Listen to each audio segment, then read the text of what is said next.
Hola,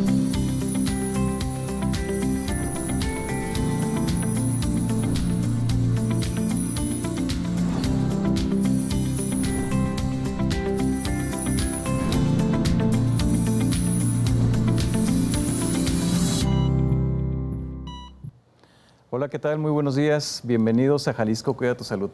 Este programa en el que cada semana les llevamos información para que ustedes asuman estilos de vida saludables y sobre todo aprendan cómo prevenir enfermedades. El día de hoy vamos a estar hablando de un tema muy interesante. ¿Ustedes han notado que alguna vez sucede que unos niños se ponen amarillitos, les duele la panza, empiezan a tener fiebre? Esto puede ser una enfermedad muy importante que se llama hepatitis. Hay diferentes tipos de hepatitis y para eso invitamos hoy a un experto en el tema que nos va a platicar sobre la enfermedad, cuáles son los factores de riesgo y sobre todo qué podemos hacer para prevenirla. Nos acompaña el doctor Eric Fernando García, que es internista del Hospital General de Occidente y a quien agradecemos muchísimo que esté aquí. Muchas gracias por la invitación, muchas gracias. Vamos a hablar referente a este tema tan importante que yo creo que día a día a veces pasa desapercibido y hay puntos muy importantes que hay que platicarlos. Perfecto, doctor. Primero platícanos, doctor, ¿qué es la hepatitis? Ok, eso es muy importante partir de ahí porque la hepatitis como tal es una inflamación del hígado. ¿Okay? Esta inflamación, a veces uno cuando dice hepatitis podemos pensar primeramente en virus o incluso hasta una enfermedad grave, contagiosa, ¿no? Pero es importante decir que la inflamación del hígado puede ser por muchas causas. Una de ellas, claro que son los virus. La otra es porque se puede depositar grasa en el hígado. La otra puede ser asociado al alcohol. Incluso hay enfermedades que ocasionan que se inflame, como enfermedades autoinmunológicas. Esto es que las defensas empiezan a atacar el mismo hígado. Ok. Platícanos, bueno, obviamente todas estas causas de hepatitis dependerán de cada una de las personas si tienen sus antecedentes cada uno de ellos. ¿Cuáles son las más frecuentes? A lo mejor son más frecuentes unas en los niños, en los adultos. ¿En qué edades se puede presentar más? Pues aquí normalmente, actualmente en México, la más común actualmente es viral. Viral, esto puede atacar a diferentes grupos de edad por la exposición que tenemos.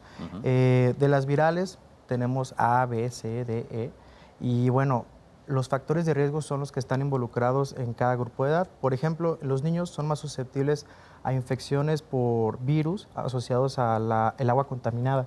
El agua contaminada, alimentos con malas condiciones de procesamiento y por eso son un poco más susceptibles. En los adultos, por ejemplo, hablando de infecciones por virus, aquellos que tienen exposición a punzocortantes, agujas, drogas, este tipo de pacientes pues este grupo sí son más susceptibles a este tipo de infecciones, que son otro tipo de hepatitis. Son diferentes tipos de virus, el que puede dar a los niños y el que da a los adultos y que se transmiten de manera distinta. Claro, pero no es estrictamente para niños y adultos, porque no quiere decir que la hepatitis A, que es más común que un niño pueda adquirirla, que lo vemos más en los hospitales, no quiere decir que nada más el niño lo va a presentar, sino también los adultos, al estar expuesto de la misma manera que los niños, también lo pueden presentar. Eso es. Entonces, es una enfermedad contagiosa, se transmite por un virus. Es importante que hablando de los virus, sí, pero no se contagian todos de la misma manera. Vamos a ponerlo muy claro. Por ejemplo, nosotros decimos que el virus A y E, que son las vocales, entra por la boca.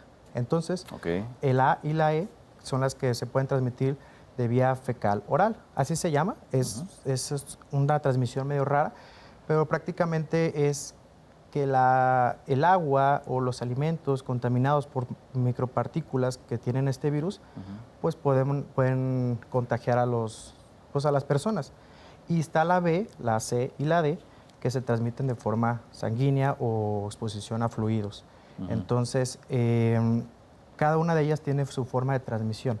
Entonces, a veces se tiene ese estigma que un paciente que tiene hepatitis C, al abrazarlo o besarlo, va a contagiar. Y eso es importante porque por lo mismo que no todos se contagian de la misma manera, no todas son contagiosas.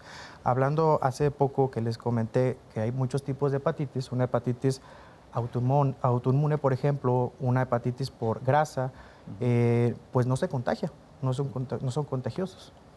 Ahora, Doc, hay vacunas para esta enfermedad. ¿Es para todos los virus esta vacuna? ¿Sirve para todas las edades? ¿Cuándo la aplicamos?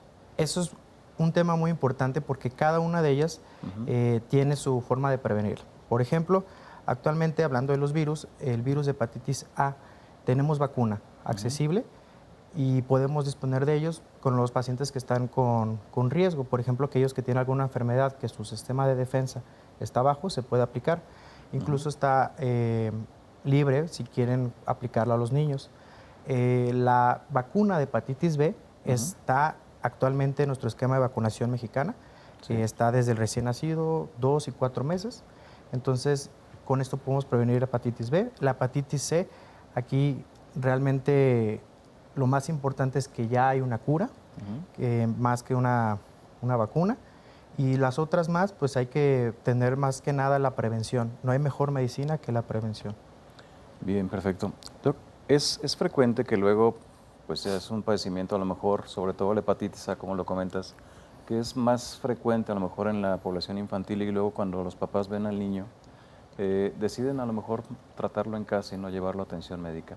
¿Cuáles son las consecuencias que se pueden llegar a presentar si no recibe una atención adecuada este pequeñito? Bueno, es importante saber que cada una de las infecciones, hablando de los virus, cada una tiene diferentes formas de contagio y formas de presentación. Todo niño que, por ejemplo, se ve amarillo, como comentaste, claro que el primer foco que vamos a pensar es en hepatitis A, pero no solamente es eso. También hay otras enfermedades que pueden contribuir a que el niño esté amarillo. Claro. Hay incluso defectos anatómicos, es decir, de la forma del hígado, que puede hacer que el niño esté amarillo. Es importante siempre llevarlos al médico porque uno, por creer que es hepatitis A, dice, se le va a pasar, ¿no? Pero a veces puede ser otra enfermedad que esto puede contribuir a que el niño se agrave. Entonces, siempre todo niño que tenga cambios en la coloración de la piel, que previamente él tenía una piel normal, siempre se tiene que llevar. Y claro que si uno da por sentado que va a ser hepatitis A y podemos prolongar un tratamiento adecuado, claro que sí se puede poner un poco más en riesgo la estabilidad del niño. Entonces siempre solicitar atención médica. Siempre solicitar. No hay que dar por sentado que toda coloración amarilla es derivado a la hepatitis. Y más o menos una vez que se presenta la enfermedad, que nos dan el tratamiento que corresponde según lo que el médico haya encontrado, ¿cuánto tiempo más o menos es que se puede tardar en recuperarse una persona de esta enfermedad? Es muy variado. Por ejemplo, hablamos de pacientes sanos completamente, tenemos un periodo que nosotros le llamamos incubación, que es cuando estamos expuestos al virus, el cual está en nuestro cuerpo, se replica, se transmite por la sangre, llega al hígado, ahí este virus se reproduce, se multiplica, y hay un periodo en el cual se le llama constitutivos, síntomas constitutivos o prodrómicos, que son síntomas como cualquier gripa, escalofríos, cansancio, debilidad, y después empieza a tornar un poco amarillo. Entonces, este periodo más o menos son de 2 semanas a que aparezca algún síntoma, que es la ictericia, que bueno, esto es el color amarillo, se le llama ictericia. Para entonces el virus ya se replicó. Entonces pasan 2 semanas y el periodo de recuperación, incluso hay pacientes en adultos, por ejemplo, que pueden tardar hasta un mes o un poquito más de un mes a que esta coloración vaya bajando. Entonces es muy variado. En formas muy raras, pero es importante que se sepa que incluso la hepatitis A puede tener una presentación fulminante, algo muy grave. Es muy variable. No podemos decir que al tener exposición a la hepatitis A vas a tener un cuadro muy grave o muy leve. Okay. ¿Y después de la enfermedad nos recuperamos y quedamos completamente bien?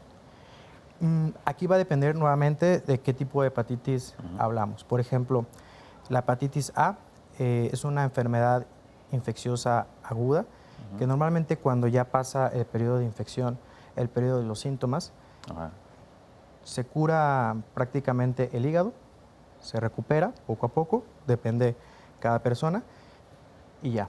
Tenemos alguna inmunidad, sí, pero no quiere decir que no podamos volverlo a adquirir.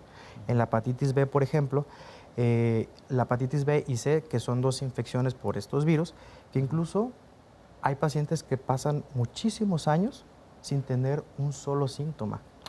Entonces, en este tipo de pacientes, pues realmente tenemos a lo mejor una inmunidad en nuestra sangre, pero puede pasar muchísimos años, 10, 20 años, sin darnos ningún síntoma. Ya cuando presentan los síntomas, ya a lo mejor este virus ya causó daño desde hace tiempo. La hepatitis E, vamos a ir por letra, A, B, C, D. Ajá. La D es la prima de la hepatitis B. Okay. La D sí es algo que vemos aquí en México también. Cuando tenemos una infección por hepatitis B, este paciente no tiene ningún síntoma, a veces se infecta hepatitis D y cuando están ellas dos es un cuadro que puede ser incluso un cuadro muy severo. Y la hepatitis E también es una infección aguda que también puede llegar a tener inmunidad en nuestro cuerpo, pero normalmente no es tan común, pero también hay que mencionarla que es un cuadro agudo y también podemos generar inmunidad. Pero todas ellas no quiere decir que al momento de tenerlo, si me curo, ya no lo voy a presentar, porque claro que se puede volver a presentar. Okay. Muy bien. Pues ahí tiene usted toda esta información que es muy interesante sobre las hepatitis. Vamos a ver esta cápsula donde hablamos un poquito más del tema y regresamos.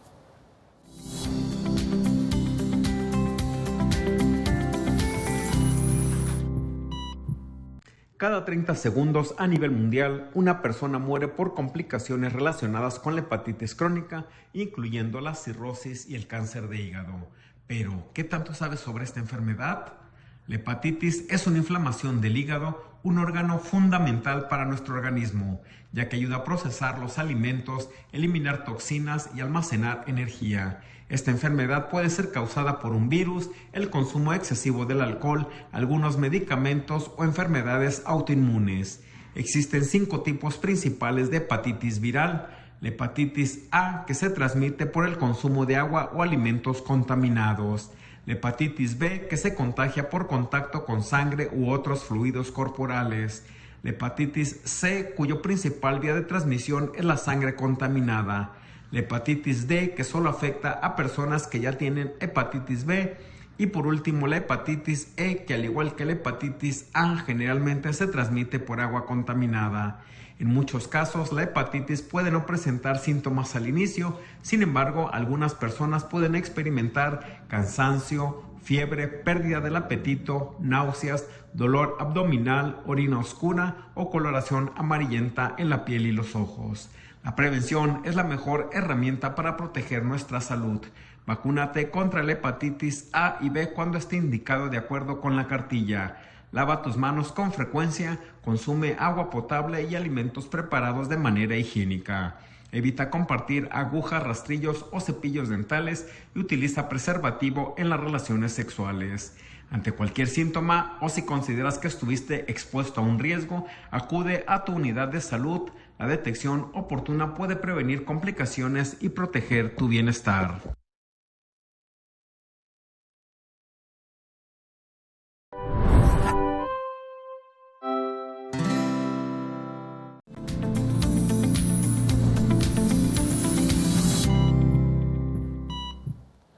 Bien, pues continuamos aquí en Jalisco Cuida tu Salud. Les recordamos la línea de salud Jalisco, que es el 33 38 23 32 20, donde pueden solicitar información sobre este tema o cualquier tema que ustedes tengan dudas sobre su salud y dónde acudir para prevenir enfermedades. Estamos hablando de la hepatitis, estamos hablando de un tema muy interesante, doctor. Muchísimas gracias por estar aquí otra vez con nosotros. Gracias por la invitación. Platicabas, doctor, bueno, hablábamos de que hay diferentes virus que lo producen, veíamos en la cápsula que existen diferentes manifestaciones. Quisiera que me platicaras un poquito más de esas hepatitis crónicas. Me comentabas que pueden no presentar síntomas, entonces, ¿cómo le hacemos para saber si tenemos este problema, si es que tuvimos esa exposición? Excelente pregunta. Aquí hay que, más que nada, y este medio es comunicación para que se entienda los factores de riesgo que podemos llegar a tener, por ejemplo, de hepatitis B, aquella persona que sabe que a lo mejor compartió agujas, objetos punzocortantes, que tiene este factor de riesgo y de repente no haya una causa por la cual se siente cansado, débil. Este tipo de pacientes vale la pena hacer pruebas de examinación. Siempre vemos físicamente cómo se ven los pacientes y después solicitamos estudios. En el caso de la hepatitis C, es muy importante saber que todo paciente que haya tenido una transfusión antes de 1994, también se tiene que revisar. ¿Por qué? Porque en el 93, más o menos antes del 93, no se tenía la vigilancia que actualmente se tiene de la transfusión de sangre. Antes solamente los métodos diagnósticos para la hepatitis C era hepatitis no A, no B. Ya después avanzó la tecnología, se podía detectar la hepatitis C de forma correcta Y con esto nosotros sabíamos, tiene esta infección. Pero Ajá. todo paciente normalmente son pacientes mayores que llegan, tienes alterado las pruebas del hígado, lo ves con cambios físicos compatibles con una enfermedad del hígado y le preguntas, ¿le pasaron sangre? Sí, cuando me alivié. ¿Cuándo fue? En el, no sé, en el 90. Ajá. En este tipo de pacientes, todos estos son factores de riesgo que nos obligan intencionadamente a investigar qué es lo que pasa. ¿Qué pasa con estos pacientes? En estas personas la infección está presente, pasa desapercibida y normalmente inflama de forma muy progresiva el hígado, lo va inflamando hasta en el punto donde se vuelve fibroso. Y al momento de ser fibroso, se va encogiendo. Y al encogerse ya es cuando empiezan todas las manifestaciones que vemos en un paciente con problemas del hígado. Se ponen amarillos, ¿por qué? Porque se tapa. Se ponen delgaditos, se les hace un abdomen muy grande, que nosotros le llamamos ascitis porque tiene líquido por ahí dentro del abdomen. Ajá. Vemos que tiene muchas venas en su abdomen por el aumento de la presión. Imagina que tienes el hígado y como cualquier manguera, apachuras la manguera, la presión sale más fuerte. Exacto. Claro. Entonces eso pasa, hay mucha presión aquí en el abdomen. Incluso pacientes llegan con sangrados vomitando sangre, vómitos con sangre, heces color sanguinolentas. Todos esos son estigmas que no hay que esperar hasta que lleguen a ese punto, sino que intencionadamente buscar los factores de riesgo para buscar y tener la sospecha de esta enfermedad y buscarlo intencionadamente. Doc, ahorita comentabas algo muy importante con relación a las agujas. Ahorita tenemos agujas desechables, todos sabemos que se utilizan una sola vez y se tiran. Pero hay dos situaciones a lo mejor en particular que tendríamos que considerar en este caso. Uno es quienes todavía vivimos en aquel tiempo en el que servían las agujas y nos inyectaban con unas jeringas tremendas de vidrio, que bueno, no hace tantísimos años y que seguramente todavía hay mucha gente que nos sometimos a eso. Y la otra es que desafortunadamente hay población que reutiliza estas agujas que actualmente se utilizan desechables. Claro. ¿Cuáles son o más bien, qué población podemos identificar en ese sentido? ¿O cuáles son las precauciones que tendríamos que tomar aquellos que se vieron en esa exposición? Bueno, en ellos, obviamente, al interrogatorio, cuando le preguntas, todo esto es con sospecha y siempre para hacer diagnóstico hay que sospecharlo, ¿no? Y para sospecharlo siempre tienes que preguntarlo. A todos aquellos pacientes o personas que se sometieron a esto, hay que relacionarlo por qué llegan contigo. Uno como médico, nuevamente, si llega a tener datos físicos, que sea como dato de un problema hepático y se sometió a esto, pues claro, intencionadamente hay que investigar este tipo de infecciones crónicas. En estos pacientes que se sometieron a este tipo de los procedimientos dentales o demás, también hay que sospechar y preguntarles cómo se siente, cuántas veces estuvo expuesto, porque pues obviamente tú puedes decir, yo vi que estaba limpio, pero no sabes realmente si estaba limpio o esterilizado. ¿Vale? En la cápsula nos hablaban del uso de preservativo como mecanismo de protección. ¿Se transmite por vía sexual también? Sí. La hepatitis B y la hepatitis C, cuando tenemos contacto con fluidos corporales y sangre, se puede contagiar porque pasas automáticamente el virus de un utensilio contaminado hacia tu mismo sistema sanguíneo. Eso es. A ver, doctor, pero si yo ya tuve esta práctica de riesgo, a lo mejor un procedimiento mal hecho por parte de un odontólogo, o a lo mejor tuve una práctica de riesgo sexual, ¿tengo que esperarme hasta que se empiecen las manifestaciones como para poderme dar cuenta de que tengo la enfermedad? ¿O hay mecanismos o pruebas que pudiera hacerme yo antes para no desarrollar ese punto que comentabas ya que genera la fibrosis? Sí, cuando tenemos la exposición, hablando de las infecciones por virus de hepatitis B y C, tenemos diferentes pruebas que normalmente cuando las hacemos de forma rutinaria es cuando ya el virus ya está replicado, es decir, ya está multiplicado y ya está en nuestro cuerpo de forma exagerada. Pero hay pruebas... Encuentras el virus porque te sale. Exactamente, sí.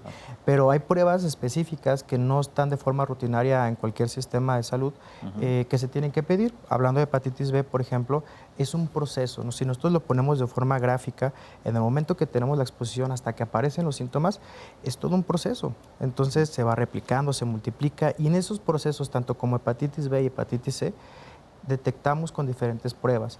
El virus tiene como una capita, una cápsula, donde nuestro sistema de defensa la detecta. No lo elimina, pero lo detecta. y estos se llaman anticuerpos, y a veces antes de que produzcan estos anticuerpos tenemos algo que se llaman antígenos. Entonces cada paso, cada momento de la exposición podemos hacer pruebas específicas, pero nuevamente hay que tener primero la sospecha. Claro. ¿Vale? Ahora, si ya me hicieron diagnóstico de estas hepatitis crónicas, particularmente las virales, ¿hay tratamientos para evitar a que lleguen esas complicaciones que estabas mencionando? Sí, claro.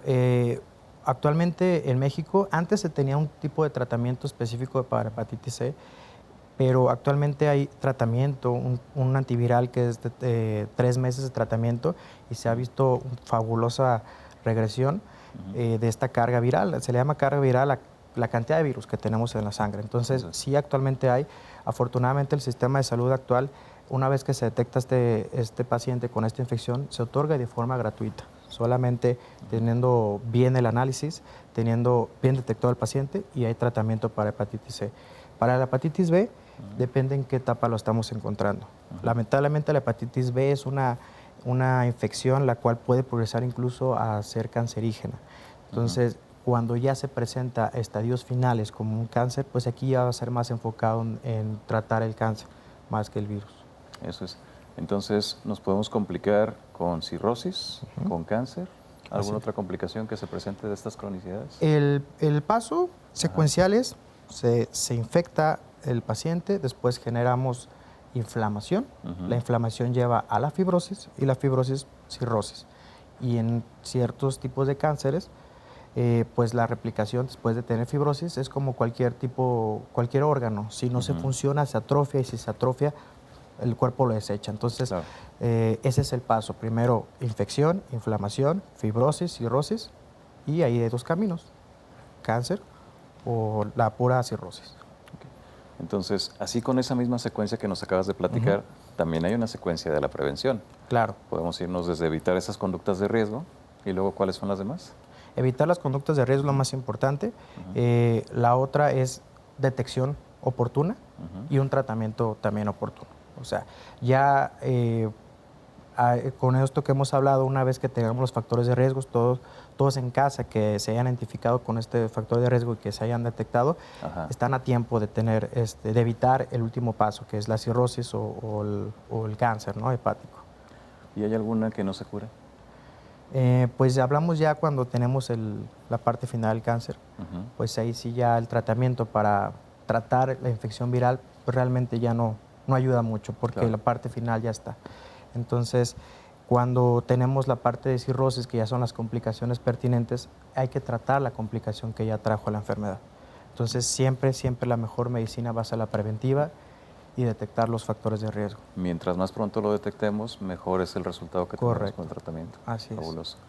Ahora, doctor, bueno, una persona que a lo mejor tuvo hepatitis A por consumo de alimentos, como nos comentabas, y después puede volver a tener hepatitis A u otro tipo de hepatitis. Sí, sobre todo en cada una de estas infecciones nos hablamos que nuestro hígado de alguna manera está susceptible. Como decía hace un momento, cuando los pacientes, por ejemplo, detectamos que nuestro paciente se transfundió en el 90 y tiene infección crónica por hepatitis C, se hizo sus estudios y se dio un tratamiento previo a que llegara a cirrosis, pero tuvo una exposición con agua contaminada y adquiere hepatitis A, de ser un cuadro que a lo mejor puede pasar leve, en este paciente particularmente lo vuelve más severo. Coinfección con alguno de ellos sí vuelve un cuadro más grave. Entonces, no está exento este paciente de tener cualquiera de otras infecciones. Eso es. Hay otras enfermedades, entiendo, que también te causan hepatitis, algunos otros virus. Dengue, por ejemplo. Sí, el dengue, el mecanismo es totalmente diferente. Aquí hay una inflamación que se le llama hepatitis por dengue. Aquí es diferente, pero es algo que es una consecuencia de una inflamación de todo el cuerpo. Entonces, la hepatitis por dengue es algo pasajero, pero es una complicación de una infección totalmente aparte, porque nosotros como médicos le llamamos órgano diana a aquel órgano que está afectado por esta infección. El dengue realmente como tal no es el hígado, que claro que lo va a afectar, pero no es principalmente la afección. ¿Vale? Perfecto. Entonces, Pues ahí tiene usted también otro factor más u otra situación a considerar para que cuando presentamos cualquier síntoma de la enfermedad acudamos al médico y no esperemos automedicarnos o alguna otra situación que pudiera estarnos generando una complicación posterior. Vamos a ir a un corte y regresamos con más información de este tema.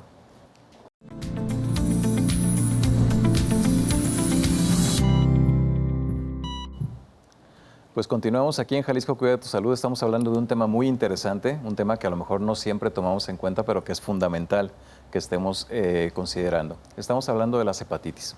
Doctor, hemos hablado hasta ahorita de hepatitis que se contagian, transmitidas habitualmente por virus, pero existen otros tipos de factores que pueden generar hepatitis, como los medicamentos. ¿Nos puedes platicar un poquito más sobre esto? Claro que sí.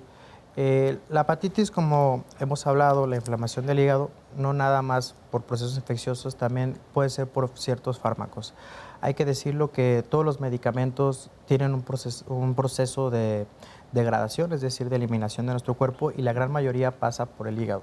Ajá. Entonces, no todos los medicamentos son inocuos, es decir, que no todos son totalmente seguros, pero eso no quiere decir que no tomen medicamentos. Claro. Aquí un medicamento muy famoso, la acetaminofén, que es un medicamento que utilizamos día a día, es muy seguro, no hay que estigmatizar también todos los medicamentos, pero sí es importante que todos ellos tengan una prescripción médica. Un medicamento bien indicado, créanme que nunca va a haber ningún problema, pero es importante que sepan que todos los medicamentos pueden tener algún riesgo, ya sea menor o mayor, de tener esta complicación. Entonces, hay medicamentos que hacen más daño. Por ejemplo, hablamos de los desinflamatorios, que los analgésicos, hay ciertos antibióticos que obviamente si lo combinamos con un paciente que ya tiene antecedentes de un daño del hígado, pues también aumenta ese riesgo. Estamos hablando de medicamentos que podemos comprar en la esquina, en la farmacia o en la tiendita. ¿Qué tanto tiempo tendríamos que estarlos tomando o sería una situación de más bien de la dosis que tomáramos como para que llegue a este punto de generarnos un problema? Tiene que ver mucho el paciente, si tiene alguna enfermedad previa, y la otra es la cantidad. Todo medicamento tiene su dosis terapéutica, es decir, su dosis para que haga el efecto, y la otra su dosis máxima. No exceder esa dosis máxima es lo primordial para que no tengamos esta afectación. Y quiero comentar algo muy importante porque muchos pacientes no toman en cuenta los productos naturistas, y lo digo entre comillas, como medicamentos. Cuando nosotros hacemos el interrogatorio, oiga, ¿toma alguna pastilla? Sí, tomo para la diabetes, para la hipertensión, y hasta ahí queda, ¿no? Pero hay que preguntarles, productos naturistas, herbolarias, homeopatía, todo este tipo de productos que se pintan de naturales también pueden hacer daño. ¿Por qué? Porque tienen un uso crónico. Actualmente en el mercado hay muchísimos suplementos, productos que se pintan de naturales, que actualmente Cofepris detecta muchos productos que tienen ocultos ahí otros tipos de medicamentos. Y hay que decirlo, muchos de los medicamentos que actualmente tenemos nacieron de la herbolaria. Entonces, con este contexto y con este enfoque hay que pensar que no cualquier hierba y no cualquier producto naturista va con nosotros. Entonces, claro que tiene que ver la cantidad y sobre todo el tiempo de estar tomando este medicamento. Actualmente hay mucha afectación hepática por productos para bajar de peso, por productos para las articulaciones, para el dolor, que más que afectar al hígado también afectan otra parte de nuestro cuerpo. Eso es. Platícanos un poquito de la herbolaria. Es algo, como bien comentas, que pues siempre hemos utilizado, que de hecho ha demostrado bastante utilidad, pero que puede llegar a tener riesgos particularmente en este sentido. Claro. Por ejemplo, muchos toman tés, ¿no? Un té para, me siento un poco cansado, débil, té de manzanilla, que a lo mejor son algo que no afecta a la mayoría de los pacientes, pero todos nuestros cuerpos son distintos. A lo mejor yo tengo un metabolismo diferente al tuyo y a lo mejor un simple té de manzanilla a mí no me va a hacer nada, pero a lo mejor a ti sí. Entonces, este cambio, porque cada cuerpo es distinto, es lo que damos por sentado de que a nadie le va a hacer daño. Pero es importante que cada planta, cada pues ahora sí que activo de estos medicamentos naturistas, no es lo mismo para cada paciente. Ahora, no es lo mismo tu puñito que el mío, ¿no? Exacto, también. Sí, uno dice, no, nada más un té. ¿Cuánto es nada más un té? Bueno, me tomo uno cada 4 horas. No, pues espérate, ¿no? Oye, ¿y es de manzanilla? Pues yo a mí me dan unos sobrecitos ese en el puesto de la cortina verde, ¿no? ¿Cómo? Que ¿no? dice Pues que tiene sí. manzanilla y quién sabe qué otras cosas, ¿no? Exactamente, sí. Eso es lo peligroso, que muchas veces la publicidad, pues obviamente, paciente con dolor, hablando de los naturistas para las articulaciones, tiene dolor. ¿Quién le gusta vivir con dolor? Pues nadie. Entonces toma este producto maravilloso. Oye, me cayó muy bien. ¿Quién se lo recomendó un médico? No, mi tío. Y él como le cayó muy bien, lo va recomendando. Y es algo que de verdad actualmente yo que lo vivo día a día en el hospital público y en el medio privado, es algo que está muy, muy fuerte actualmente. ¿Y las manifestaciones de la hepatitis por estos medicamentos son iguales a las virales? ¿Vamos a encontrar lo mismo? No, es muy variable. Bien, podemos tener una inflamación del hígado, ahorita por el tema que es hepatitis, pero también podemos tener manifestaciones diferentes. Inflamación del páncreas, inflamación de los riñones, podemos tener una afectación más severa incluso. A veces estos productos naturistas o estar consumiendo algún producto que se pinta de naturista, lo pueden tomar durante años, pero por algo se enfermaron de alguna infección por un hongo. Ahorita se me viene a la mente. Damos medicamentos que se llaman azoles, que es fluconazol, miconazol, ¿no? Entonces lo damos y esto se metaboliza en el hígado. Imagínense, si el hígado está ocupado, desintoxicándose por este producto naturista y de repente le agregas ¡pum!, se despierta. Y ahí se manifiesta como cualquier hepatitis aguda, como hablamos hace un momento. Se ponen amarillos, les da mucho dolor, les da fiebre. O a veces no pasa nada, pero se inflama otra parte de su cuerpo. Es muy variable. Estás poniendo a chambear horas extras a tu hígado en este momento. Exactamente, sí, exactamente. Oye, comentabas ahorita algo que también me pareció muy interesante con relación a los suplementos. Hay quienes pues lo toman en el día a día, es algo común y que lo toman, por ejemplo, no sé, que el que va al gimnasio, que el que quiere adelgazar, X, Y, Z. ¿Cuáles son a lo mejor los que más comúnmente pueden llegar a producir este tipo de problemas? Aquí más que estigmatizar algún tipo de producto, vamos hablando de la cantidad que se utiliza y sobre todo la susceptibilidad de nuestro cuerpo. El que más se utiliza, no es nombre comercial, la creatina, por ejemplo, es un producto que actualmente de forma médica se ha visto que tiene más beneficio que no darlo. Productos, por ejemplo, vitaminas.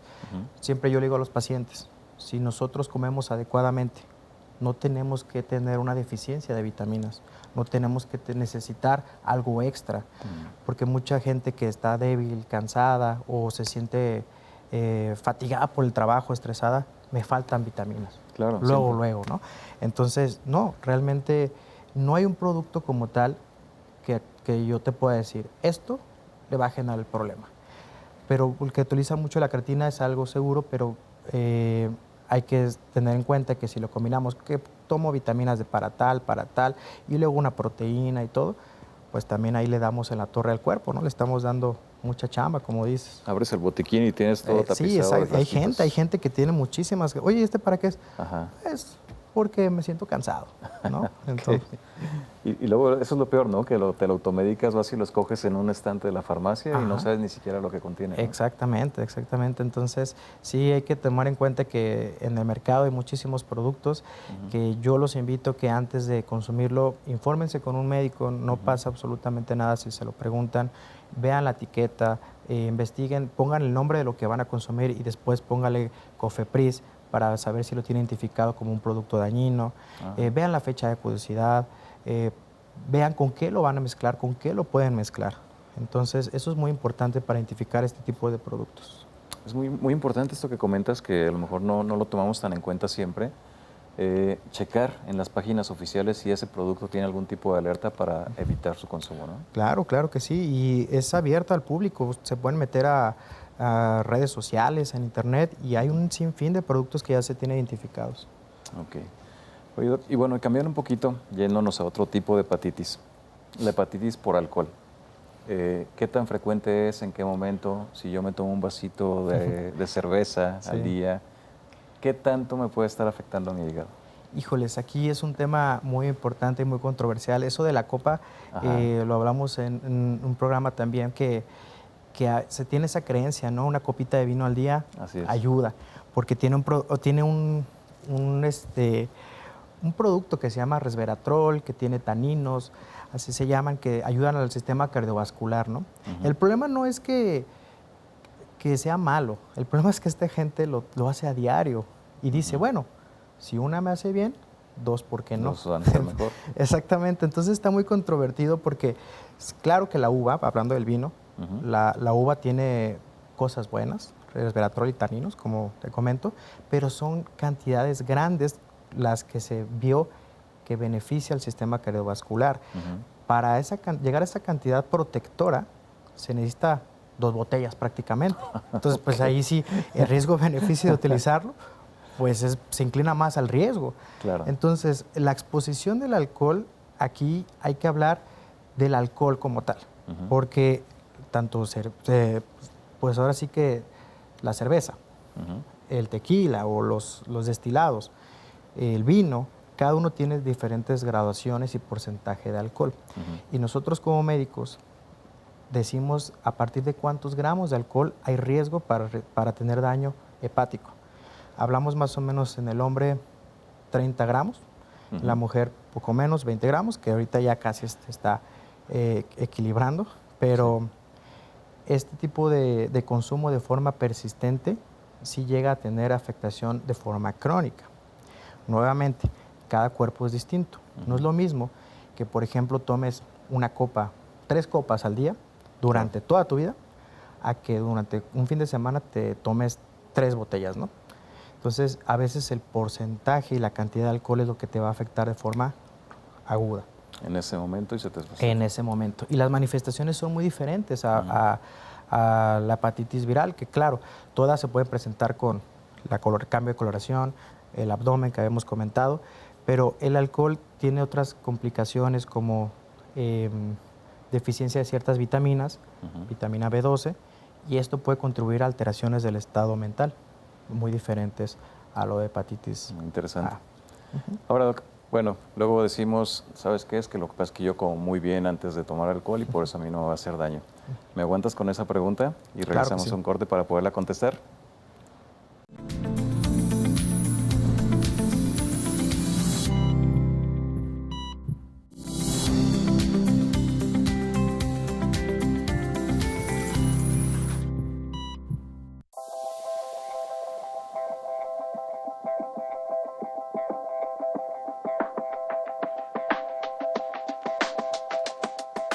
¿Sabías que el 70% de tu cuerpo es agua? Este elemento es indispensable para mantenernos sanos. Limpia el organismo, elimina toxinas y transporta los nutrientes que nuestras células necesitan para funcionar. De hecho, el cerebro y el corazón están compuestos en gran parte por agua y más del 90% de la sangre también lo es. Tomar agua con regularidad trae beneficios que quizá no imaginas. Por ejemplo, ayuda a aliviar la fatiga. Cuando el cuerpo tiene poca agua, el corazón trabaja más para bombear sangre y eso nos cansa. También previene los dolores de cabeza y las migrañas, que en la mayoría de los casos están relacionados con la deshidratación.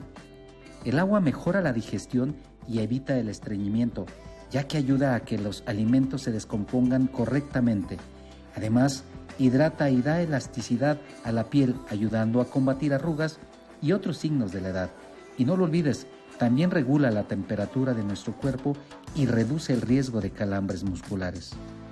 Pero hay más. Beber suficiente agua fortalece el sistema inmunológico, ayudándonos a defendernos de enfermedades. Distintos estudios sugieren que también puede reducir el riesgo de problemas cardíacos.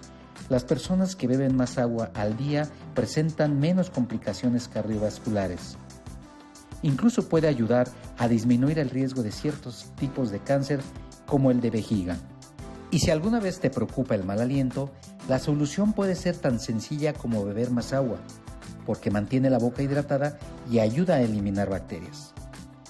La recomendación general es consumir entre 1,5 litros y 2 litros de agua al día, según la Organización Mundial de la Salud. Y recuerda que también puedes hidratarte a través de alimentos como el pepino, la sandía, el tomate o las espinacas. Cuidar tu cuerpo empieza por algo tan simple como beber agua, un hábito pequeño con grandes beneficios para tu salud.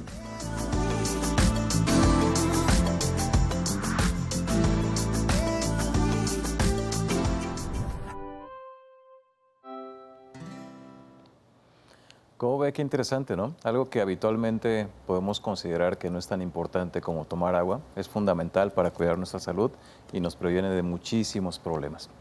Pues estamos hablando el día de hoy de hepatitis, estamos platicando con el doctor Eric, que nos está hablando sobre todos los tipos de hepatitis, y platicábamos ahorita de la hepatitis alcohólica y de cuáles son los mitos que están alrededor de esta. ¿Realmente el comer antes de tomar nos protege del consumo de alcohol?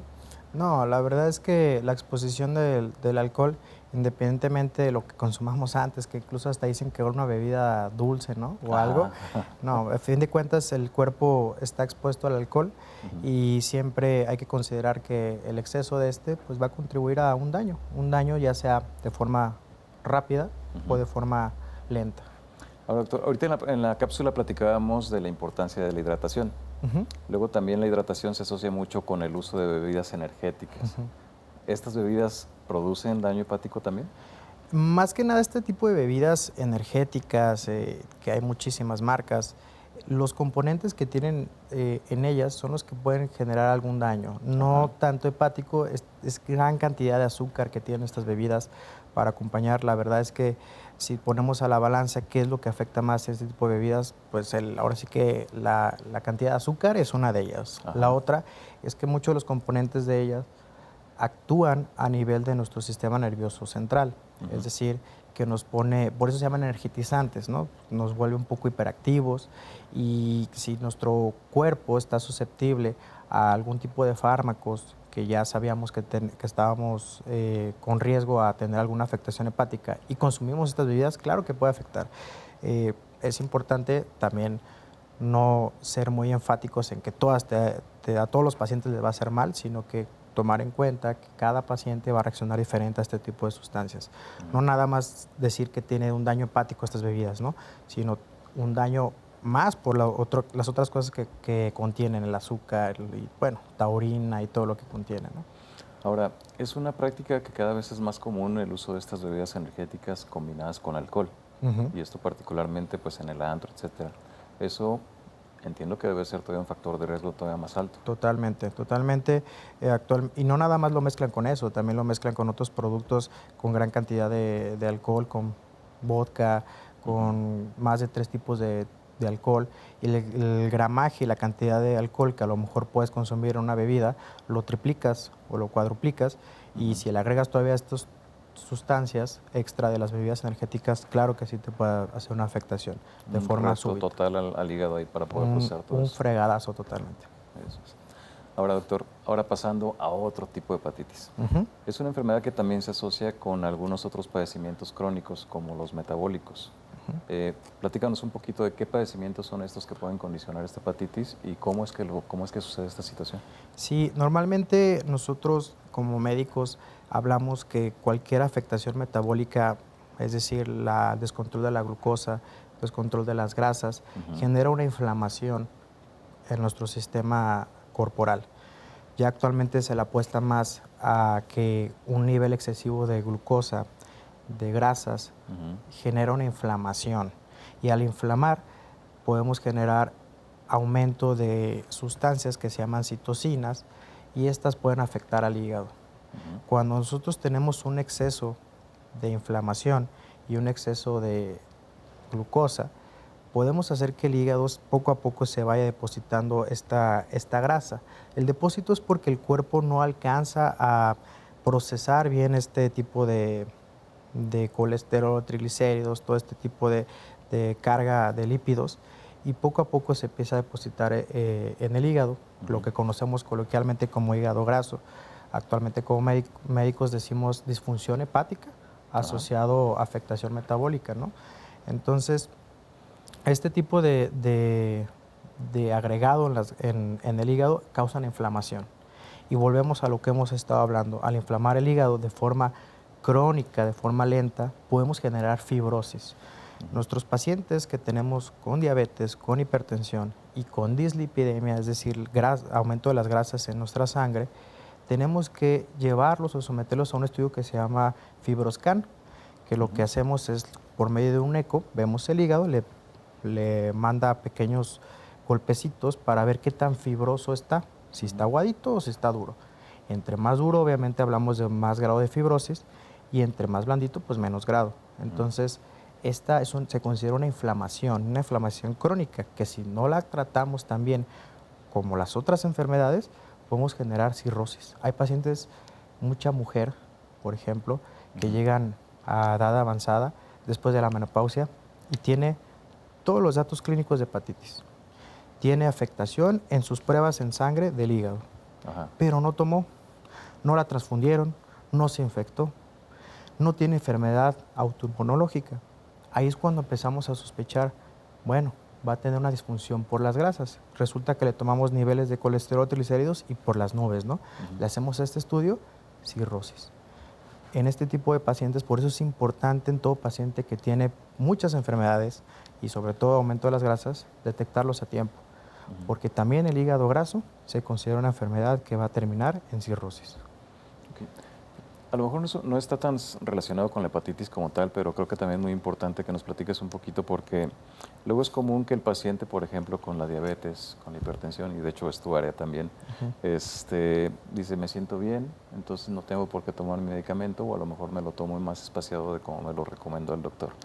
¿Esto puede llegar a producir esta consecuencia? ¿Afecta el control del paciente? Sí, totalmente. Nosotros, para tratar a un paciente de forma integral, tenemos que no solamente tratar una de ellas, tenemos que tratar todo en conjunto. En la especialidad que yo profeso, normalmente justamente vemos esto.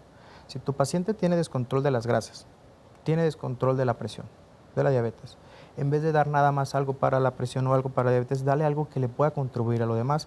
Actualmente hay medicamentos muy buenos que son nuevos, los GLP-1, los ISGLT2, que no solamente tiene una ayuda en las grasas y en el azúcar, ¿no? También tiene una ayuda en todo nuestro sistema cardiovascular, en el corazón, en el riñón y en el hígado.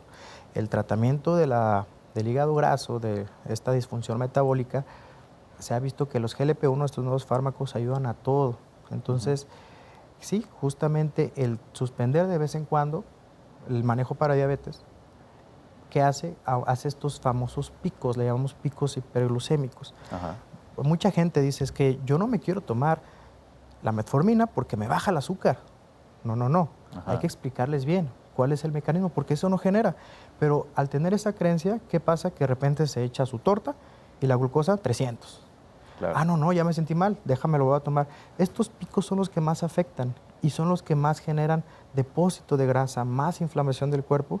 Y claro que sí, el no tener un control adecuado de la glucosa, de la presión, puede traer y generar estos problemas de forma crónica. Doctor, pues está súper interesante el tema, pero ya se nos acabó el tiempo. Te agradezco muchísimo que hayas estado aquí. La verdad Muchas gracias por la invitación. Toda la información que nos pasaste va a ser de mucha utilidad para nuestra audiencia. Y pues aquí los esperamos la siguiente semana en Jalisco Cuida tu Salud. Muchísimas gracias por estar con nosotros y nos vemos la siguiente. Hasta luego.